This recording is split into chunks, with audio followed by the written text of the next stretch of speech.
When Clint Eastwood headed out for a lone drive through the scorching desert, he only wanted solitude and a clear horizon.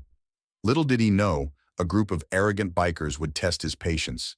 They had no idea they'd just picked a fight with a living legend. He started his drive at dawn, pushing the Jeep across the dusty, sun-baked highway. The morning light bathed the desert in shades of orange and gold. Clint wore a simple shirt, jeans, and scuffed boots. No designer labels, no pretense. He'd grown weary of the superficial Hollywood circle long ago. The desert, though harsh, was honest. Sand, rock, and sky. No illusions, no paparazzi. Out here he was just a man on a road, chasing some semblance of peace.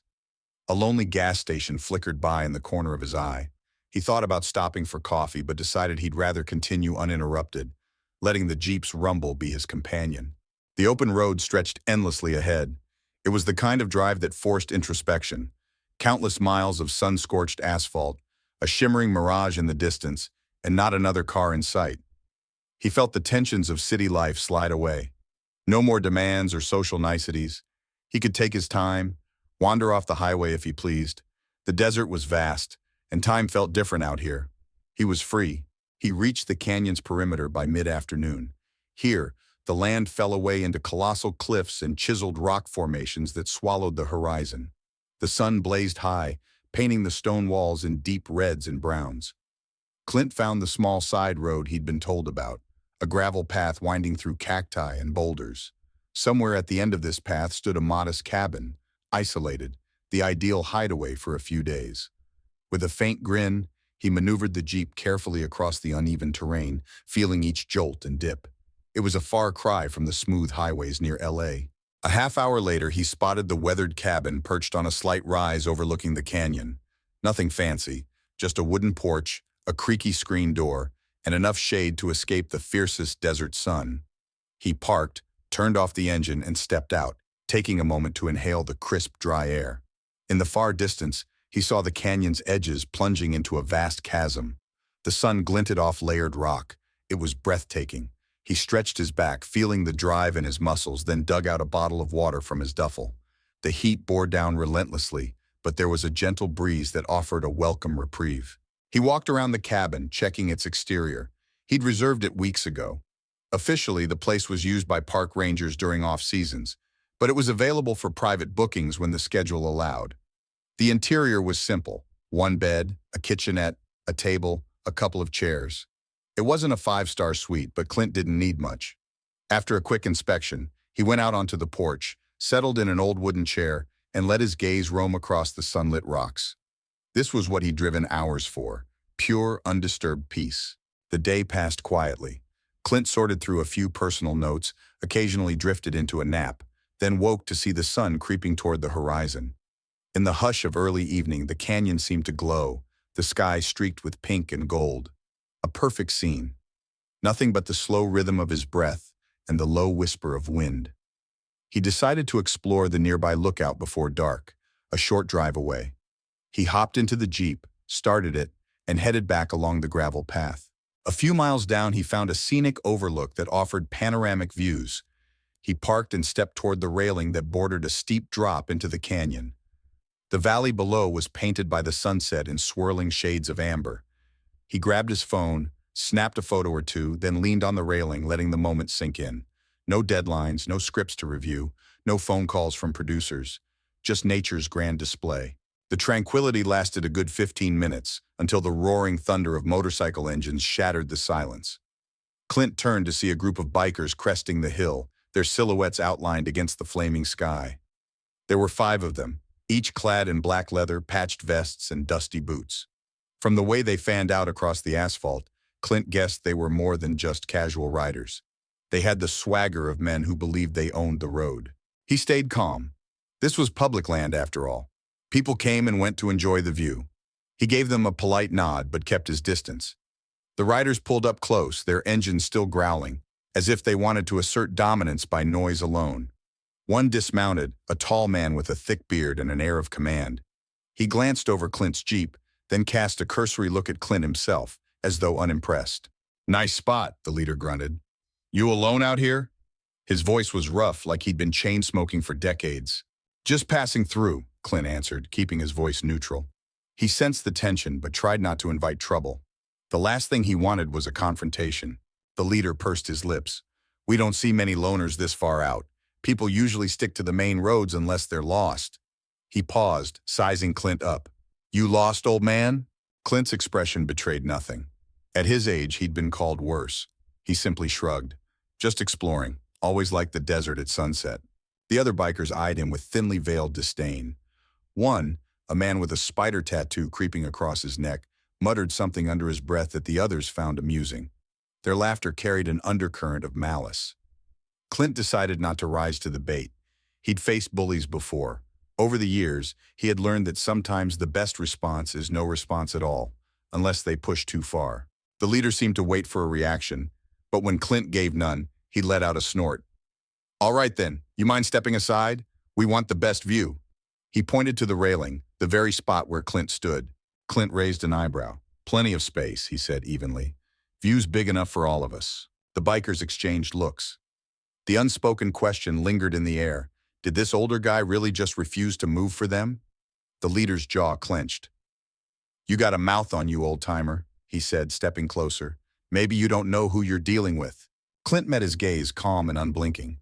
"No, I don't, and I'm not too concerned." For a beat, nobody moved. The desert wind picked up, whipping strands of hair around their faces. One of the bikers took a step forward, fists twitching. Another revved his engine in a show of intimidation. Clint stayed as still as stone. He sensed them looking at his stance, noticing the relaxed posture that nonetheless suggested capability.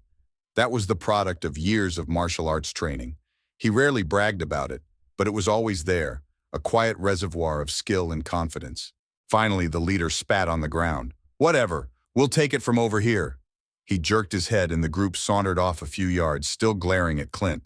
A flicker of surprise danced across their faces when he didn't budge or look rattled. They seemed almost disappointed they hadn't provoked him into a fight. Clint turned back to the canyon, ignoring their presence as best he could. Yet the moment was broken. The hush he'd cherished was replaced by the clank of motorcycle parts, the muttered curses, the occasional bark of laughter as they made some crude joke. Still, he tolerated it. No sense letting them get under his skin. As dusk settled, the bikers mounted up again and roared off in a cloud of dust. Clint exhaled, quietly relieved they'd decided to leave. He watched their taillights vanish into the twilight, then returned his gaze to the canyon. The last vestiges of color faded from the sky, turning the rim of the cliffs to silhouettes. Much as he loved this place, he didn't want to linger after dark without a plan. He headed back to the Jeep. 10 minutes later, he was bouncing down the gravel path. The cabin lights flickered in the distance like a beacon. When he parked, the night air felt cooler. Stars blinked awake overhead. He took one last look around to make sure no one had followed him. Then he entered the cabin, prepared a simple meal, and sank into bed. Tomorrow he'd get that coffee in town, maybe pick up some supplies. He had no inkling that the bikers would be more than a fleeting annoyance. But the desert has a way of bringing out the worst in those hungry for power. Morning arrived in a blaze of sun. Clint woke early, feeling the weariness of age in his bones, but still content. He set out for the nearest town, a dusty place called Clearwater Bend, about 20 miles from the cabin. The Jeep rumbled over potholed roads until he finally spotted a small general store and a diner next to it. He parked and headed inside the diner, drawn by the promise of coffee. "Morning," he said to the waitress, a middle-aged woman with tired eyes. She gave him a polite nod and poured him a steaming cup.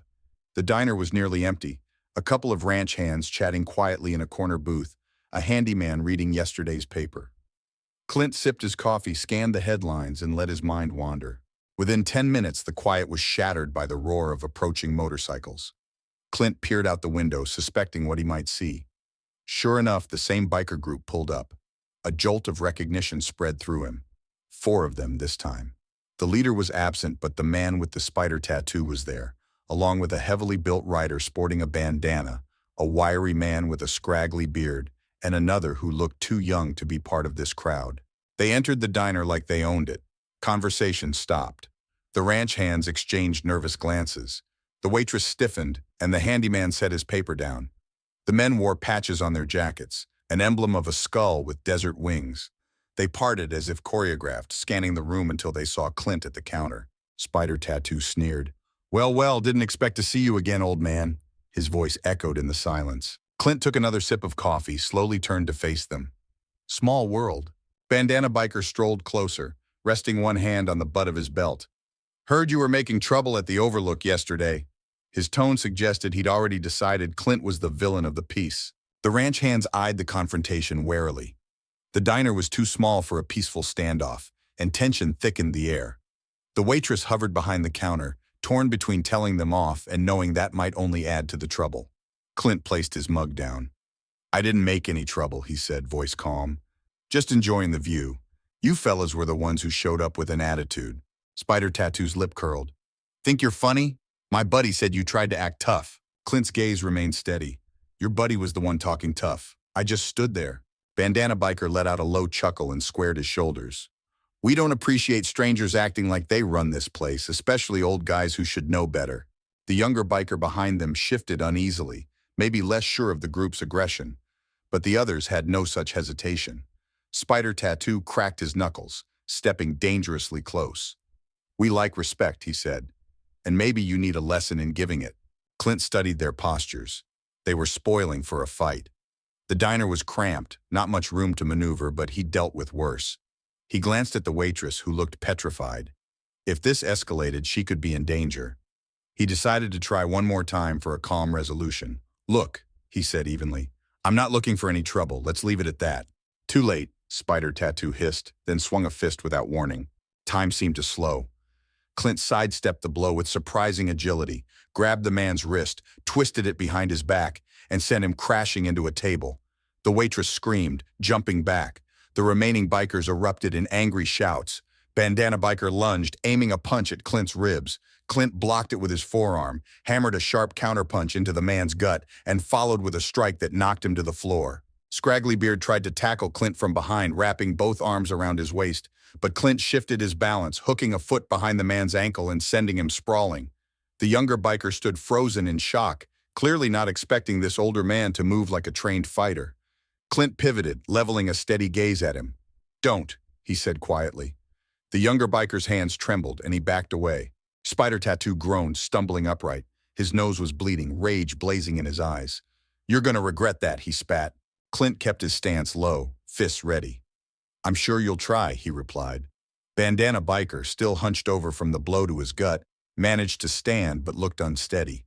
Scragglybeard glared but remained on the ground. The younger biker hovered near the door, uncertain whether to jump in or run. The ranch hands in the corner carefully rose. One said, No need for more trouble, let's all settle down. But the tension was too high. Spider Tattoo reached into his jacket as if searching for a weapon. Clint instantly closed the distance, his movements swift. He disarmed the man before anything could be drawn, twisted his arm again, and pinned him face first against the counter. The raw strength behind Clint's hold was enough to make the biker howl in pain. Enough, Clint said, voice cold. I'm not looking to hurt anybody, but I'm not rolling over either. By now, the entire diner had erupted in chaos. Chairs were overturned, plates shattered. The waitress pressed herself against the wall, wide-eyed. Finally, the younger biker found his voice. Spider, let's get out of here. The old man's insane. Spider Tattoo, pinned and furious, refused to back down. You're done for, old man, you hear me? But Clint eased off, letting the man stagger backward. He stared them all down, chest heaving but outwardly calm. Go, Clint said, before someone calls the cops. He glanced at the waitress, who was already reaching for the phone. Bandana biker glowered, nursing his bruised ribs. You won't get away with this, he snarled, spitting on the floor. We have friends, lots of them. Scragglybeard limped toward the door. Spider Tattoo kept hurling insults, but he too shuffled out. The younger biker remained quiet, throwing a haunted glance at Clint as he slipped through the entrance. Within seconds, the roar of engines tore away down the street, leaving behind rattling windows and a cloud of dust. For a few seconds, no one spoke. Then the waitress let out a shaky breath. Who are you? She asked. Just a guy who wanted coffee, Clint replied. He looked around at the mess and sighed, pulling out his wallet. I'll pay for the damages. The waitress shook her head, still dazed. No, thank you. They've been harassing folks around here for weeks. Nobody stands up to them. Don't mention it, Clint said.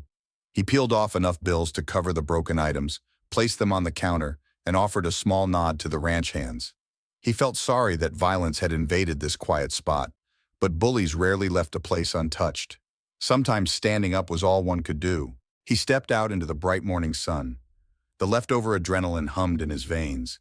He wondered if this confrontation would be the end of it, or if these bikers had bigger plans for retaliation. People like them rarely swallowed humiliation quietly. In the hours that followed, Clint stocked up on supplies from the general store, spoke briefly with a few locals who thanked him for stepping in, and then got back in the Jeep. The day stretched on, the sun creeping toward noon. As he drove away from Clearwater Bend, the desert shimmered with heat waves. He couldn't shake the feeling he was being watched. A glance in the rearview mirror confirmed nothing, but he remained vigilant. He'd learned over the years that trouble doesn't just vanish. It tends to circle back. He arrived at his cabin, stashed the groceries, and checked around for signs of tampering. All seemed normal. Then he prepared a simple sandwich and sat on the porch, letting his nerves settle. The midday sun was scorching, but a slight breeze kept it bearable. He began to hope the incident at the diner had been the worst of it, a moment of anger that might blow over. Yet, a deeper instinct told him otherwise. His phone buzzed. No one from Hollywood had his personal number except for a few trusted friends. Checking it, he saw a text from an old friend who'd heard he was traveling solo. Clint didn't feel like explaining the morning's events, so he slipped the phone back into his pocket. He gazed at the canyon's rim, but the serenity was marred by uneasy thoughts. The biker's threat echoed in his mind. By late afternoon, Clint decided to drive to a nearby vantage point to shoot some photographs. He was an avid photographer, unbeknownst to many fans who only saw him as an actor and director. The desert's angles and light intrigued him, the interplay of shadows across jagged stone. He hopped into the Jeep, started along a dirt road that curved around a high plateau. The journey took about 40 minutes. He passed a cluster of scraggly mesquite trees, a few cacti, and the occasional long-abandoned shack.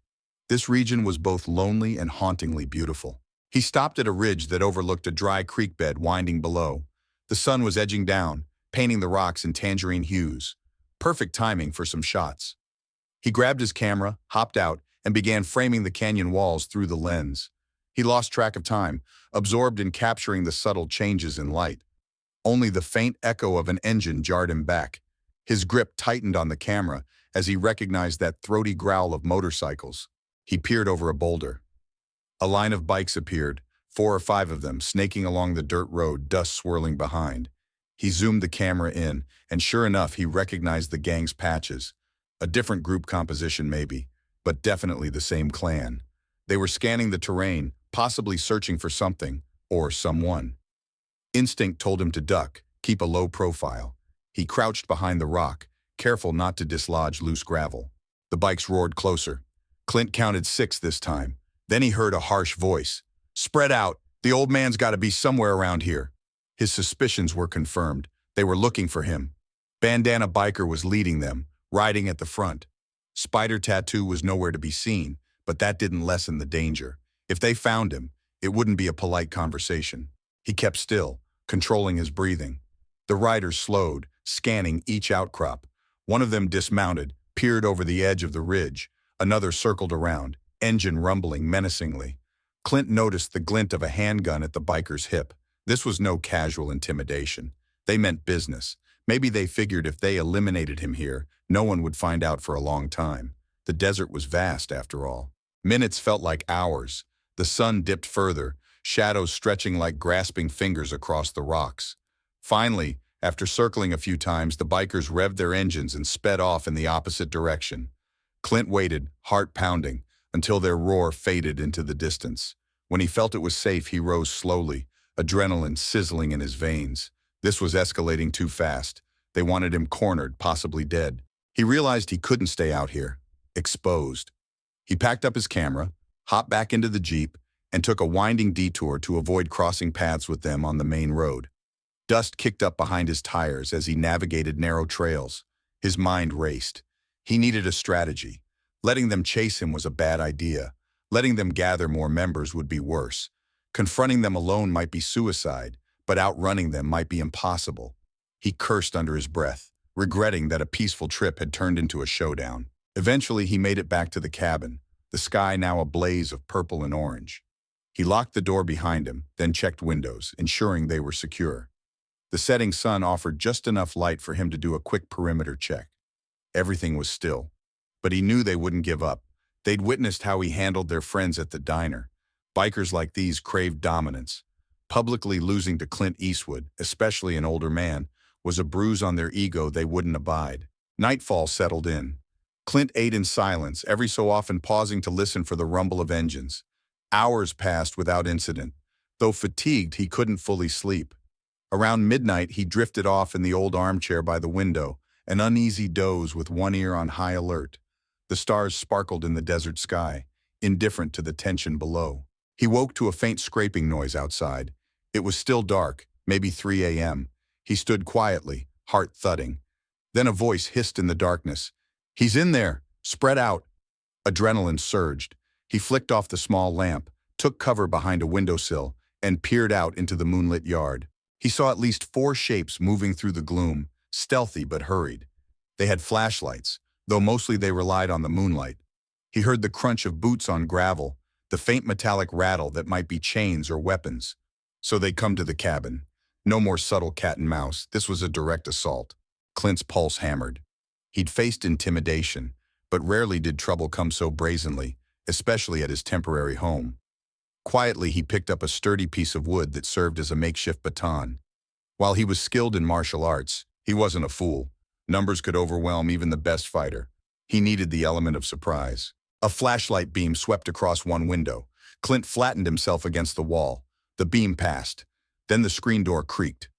"Locked," a voice whispered. Another shape circled around to the back. Clint realized they might try to break a window or set the cabin on fire to smoke him out. He had to act. He quietly slipped to the back door. Sure enough, a figure was jiggling the handle. Clint heard a muffled curse. The figure hammered the door with what sounded like a crowbar. On instinct, Clint yanked the door open. The sudden movement threw the biker off balance, and Clint smashed the piece of wood down on his arm. The biker howled and dropped the crowbar, staggering backward. Clint lunged, hooking the man's leg to trip him, then delivered a swift elbow strike that knocked him out. Shouts erupted outside. 2 others rushed around the cabin, flashlights dancing in frenzied arcs. Clint dragged the unconscious man inside to keep him from rejoining the fight. Then he crouched by a window, eyeing the yard. One biker had a gun. The glint in the moonlight was unmistakable. Clint swallowed.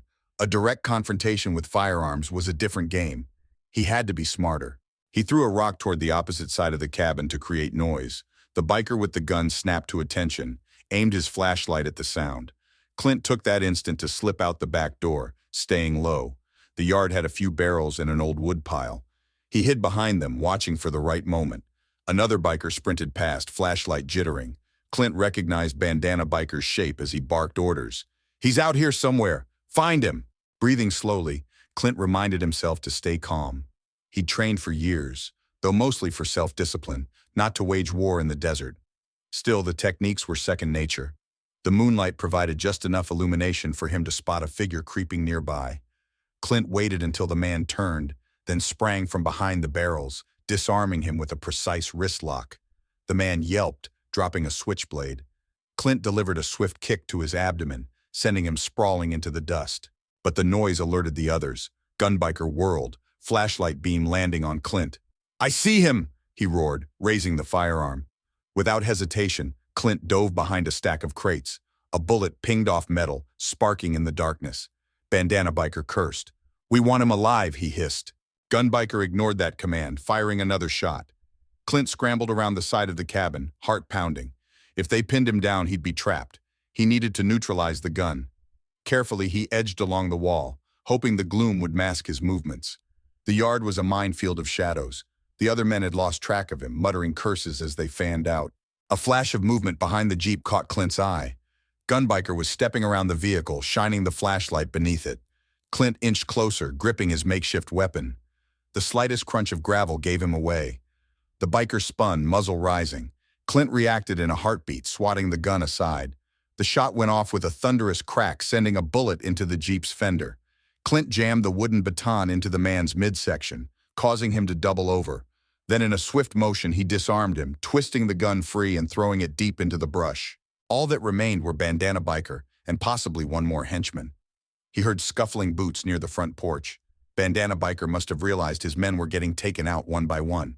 Clint crouched behind the Jeep, chest heaving, ears ringing from the gunshot. He peeked around the hood. Bandana Biker stood by the porch holding a metal chain with sinister intent. He hollered, "Hey, old man, come out. I'll make it quick if you stop hiding." Clint circled wide, stepping carefully over the unconscious form of another biker. He approached from behind. In a surge, he charged forward, catching Bandana Biker off guard. The man spun, swinging the chain wildly. Clint ducked, delivered a punishing roundhouse kick to the man's thigh, making him stagger. The chain whistled through the air again. Clint blocked it with a forearm, ignoring the sting of metal. He seized the chain, pulled Bandana Biker off balance, and struck him hard in the chest. The man collapsed onto the porch steps, gasping for air. He glared at Clint with hatred. "You'll pay for this," he spat. Clint exhaled slowly. "It's done," he said. "You made your choice, coming here armed. Don't blame me for defending myself." Despite his heavy breathing, his eyes were ice cold. He'd had enough of their threats. The final biker, if there was one more, had taken off during the melee or was hiding. Clint scanned the yard. Silence. Then faint footsteps in the distance. Perhaps the last man fled. He walked over to Bandana Biker, who still lay winded. "Look around," Clint said, gesturing to the unconscious men scattered about. "You attacked me. You lost. Don't try this again." Bandana Biker sputtered. "You're dead. You have no idea who we are. Our leader. He'll come, and when he does..." Clint cut him off. "I've heard enough." He dug out some rope from a crate on the porch, left by past rangers, and started binding the conscious bikers. The unconscious ones he pulled together in front of the cabin. He told Bandana Biker to be still, or else. Clint retrieved the gun from the brush, emptied the ammo, and tossed both aside. He had no intention of committing murder. He simply refused to be a victim in his own retreat. Dawn broke over a battered scene. 4 bikers groaned, hogtied on the dusty ground. The desert wind carried a faint chill. Clint rummaged for his phone, dialed the sheriff's department of the nearest county seat. He explained the situation. A break-in, self-defense, multiple assailants needing medical attention. The dispatcher, stunned but quick to act, promised a patrol car and an ambulance would arrive as soon as they could cover the remote distance. Clint stood guard. None of the men were mortally wounded, though each wore bruises and cuts. A couple drifted in and out of consciousness. Bandana Biker glowered, hatred radiating from his eyes. Clint felt no triumph. This had never been his goal. He'd simply wanted a peaceful desert retreat. Now he was embroiled in a turf war he hadn't asked for. When the sheriff's cruiser rumbled up around mid-morning, 2 officers emerged, both looking amazed at the scene. A handful of bikers subdued by a lone older man. Clint calmly gave his statement. The bikers cursed and threatened, but the sheriff was unimpressed. He was defending himself, the sheriff said after hearing both sides. "You idiots brought this on yourselves." One deputy recognized Clint. "Wait, aren't you?" He caught himself. Clint just gave a polite nod as though to say, "Let's keep it professional." He wasn't here for publicity. The sheriff's department cuffed the bikers, loaded them into vehicles. As they were driven away, Bandana Biker yelled that this wasn't over. Clint sighed, meeting the sheriff's eyes. "I expect they'll be back?" "Could be," the sheriff said. "Though with those charges, some might stay locked up for a while." He cast a long look at Clint. "I can station a deputy if you're staying, but we're short-handed." "I'll manage," Clint said. He appreciated the offer, but he didn't want to drag law enforcement into more fights. After the sheriff and his men left, Clint gazed at the now quiet yard, battered Jeep fender, scuff marks on the porch, bullet dent in the cabin wall. The place felt less like a retreat and more like a battleground. Despite the tension, Clint refused to abandon the cabin. Part of him bristled at the notion of letting bullies drive him away. He spent the remainder of the morning fixing what he could, cleaning up shattered glass, patching the bullet hole. The day was brutally hot, and by noon, sweat dripped from his brow. Still, he pressed on. Once he finished, he settled on the porch with a fresh bottle of water, scanning the horizon, half expecting the next wave of bikers to appear. Nothing happened that afternoon. The shadows lengthened, and the desert glowed gold once again. Clint carried a quiet hope that maybe the sheriff's intervention would discourage further attacks. Yet the memory of that leader, still unseen, weighed on his mind. The men he'd faced weren't exactly novices. They'd come prepared for violence, but he'd bested them. Their leader would likely crave payback. Clint steeled himself for that possibility. Night fell softly, the stars emerging in clusters.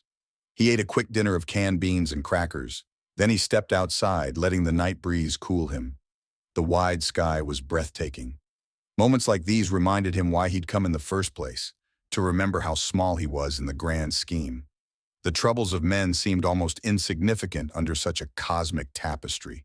But the desire for power and the sting of pride could still ignite conflict in the most awe-inspiring settings.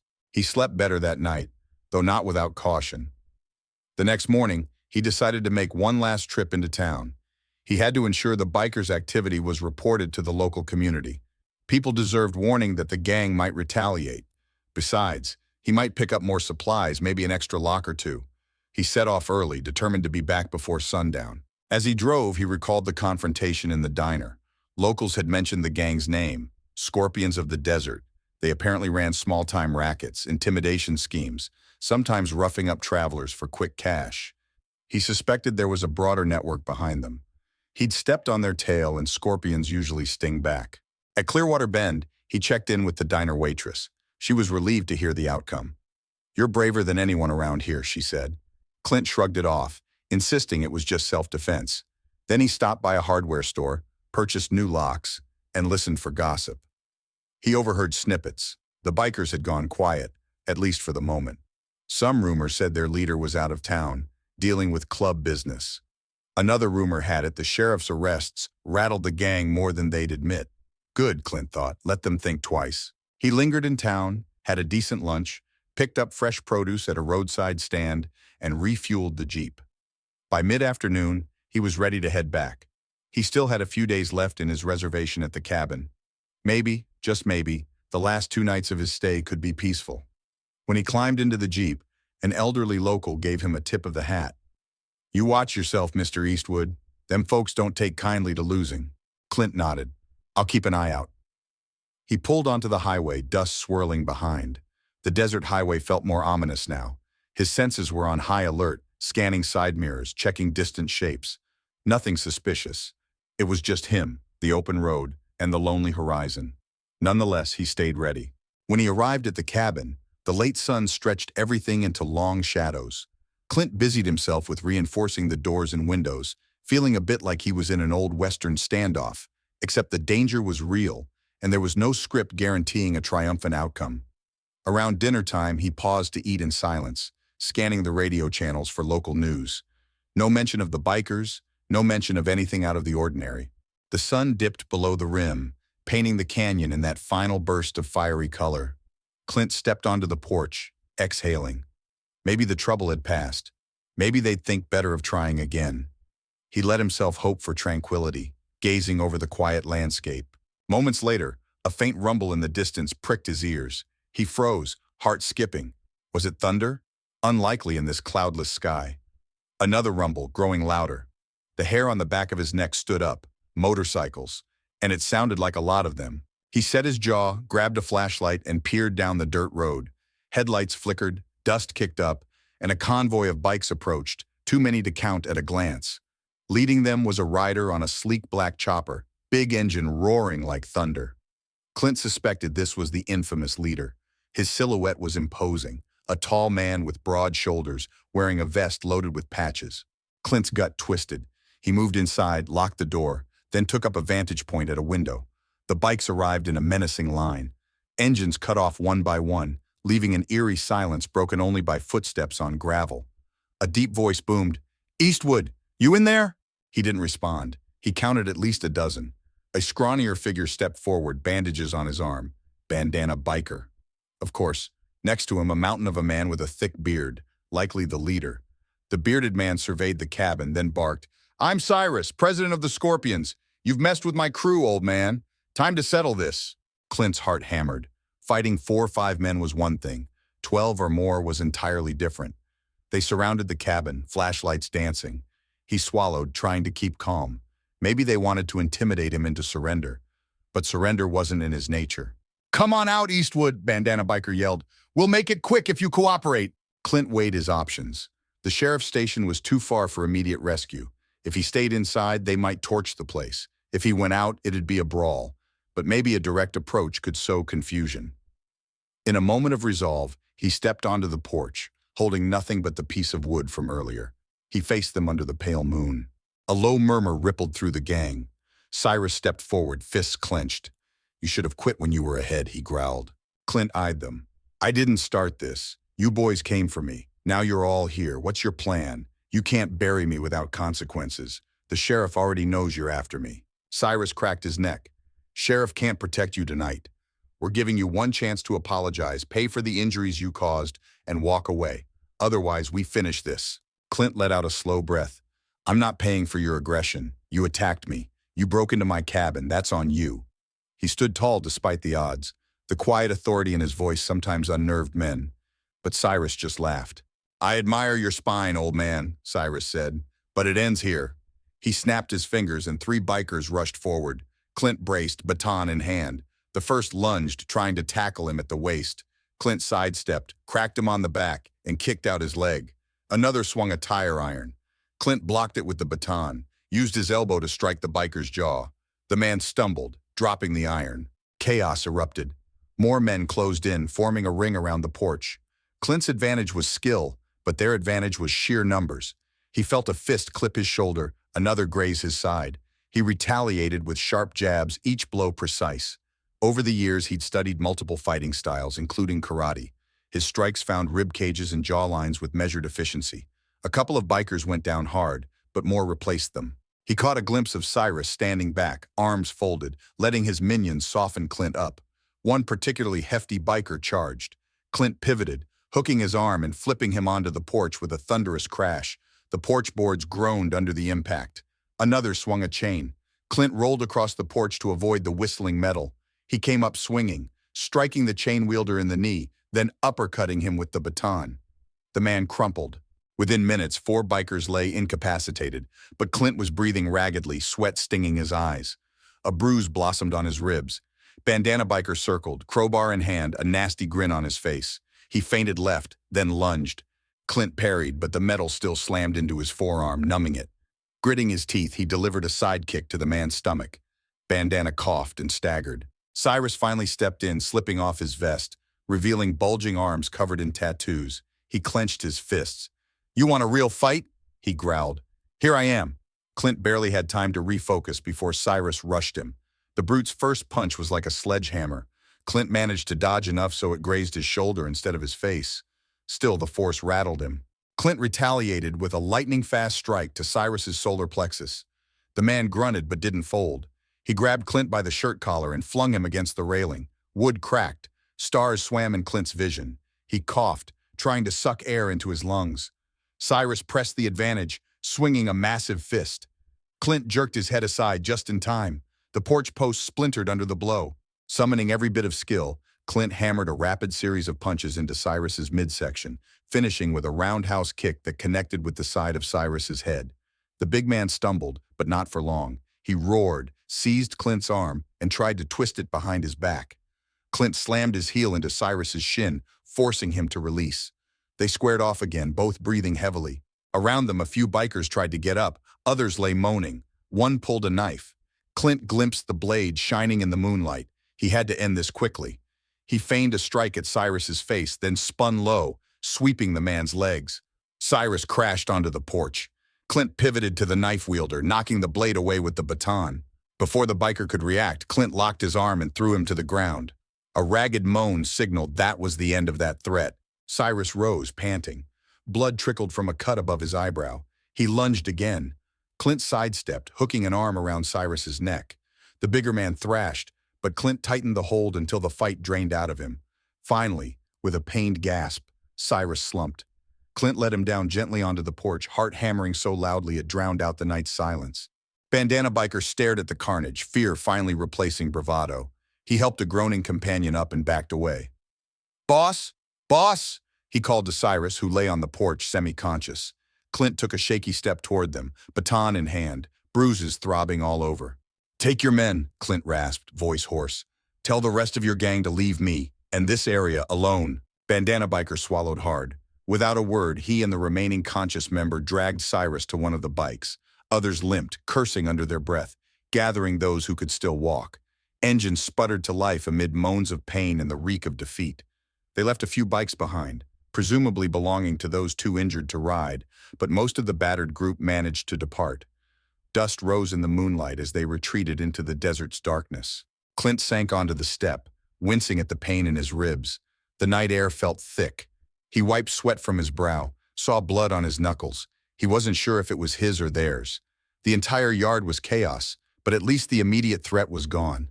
For the first time in days, he allowed himself to believe it might finally be over. He stared at the broken porch railing, the splintered boards, the battered yard. He'd survived.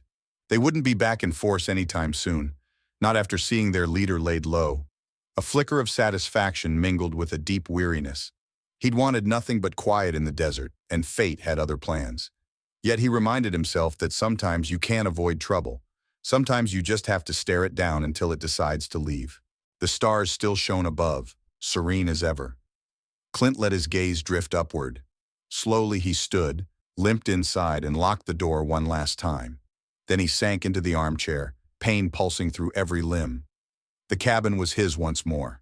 If the bikers returned, they'd think twice about attacking someone who refused to be bullied. For tonight he would rest, letting the desert cradle his exhaustion and hold his silent victory. He needed no applause, no headlines. He'd done what had to be done. And in the quiet hush that settled over the canyon, Clint Eastwood finally found the peace he'd sought all along.